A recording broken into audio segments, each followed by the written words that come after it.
Hello friends, once again you all are welcomed in Gajadhar Singh's chemistry class. So friends, today we are going to discuss about arm. Yes, arm. This arm is, if you are thinking about mango ना, then आपको ये तो मालूम ही है कि mango का season चला गया है. So what is this arm? Average atomic mass. Yes, this arm is average atomic mass. So let's start. Friends, you well know, in nature, a number of atoms of some elements have been identified which have the same atomic number but different mass numbers. They are known as isotopes. Yes, isotopes. For example, see the chlorine. Chlorine occurs in nature in two isotopic forms with the masses 35 unit and 37 unit in the ratio of 3:1. See the first chlorine, the atomic number of first chlorine is 17 unit and atomic number of second chlorine is also 7. The atomic mass of first chlorine is what? 35 unit and atomic mass of second isotope is 37 unit. So friends, आप जानते हैं कि atomic number किसके equal होता है? Number of electrons के. तो दोनों ही क्लोरीन में 17 इलेक्ट्रॉन्स होंगे दोनों ही आइसोटोप में, जबकि दोनों ही क्लोरीन के आइसोटोप में नंबर ऑफ प्रोटॉन्स कितने होंगे? 17.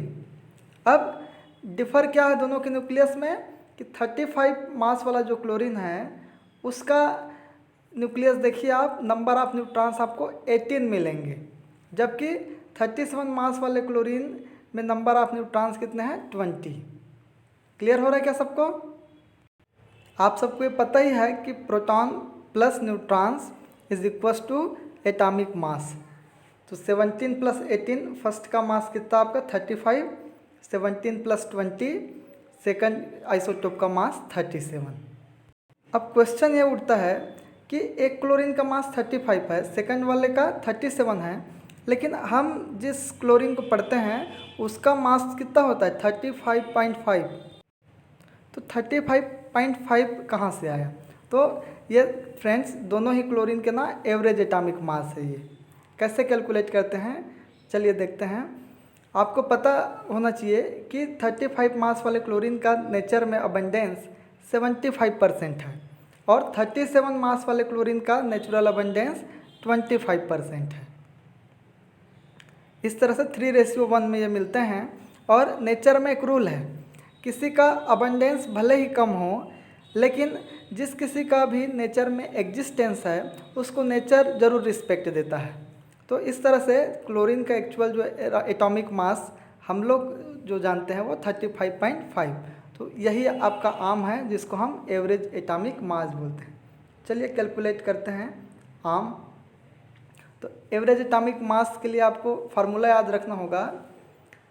एबंडेंस ऑफ आइसोटोप ए, जितना भी आपका अबंडेंस है फर्स्ट आइसोटोप का, उसको आपको उसी के एटॉमिक मास से आपको क्या करना है? मल्टीप्लाई करना है.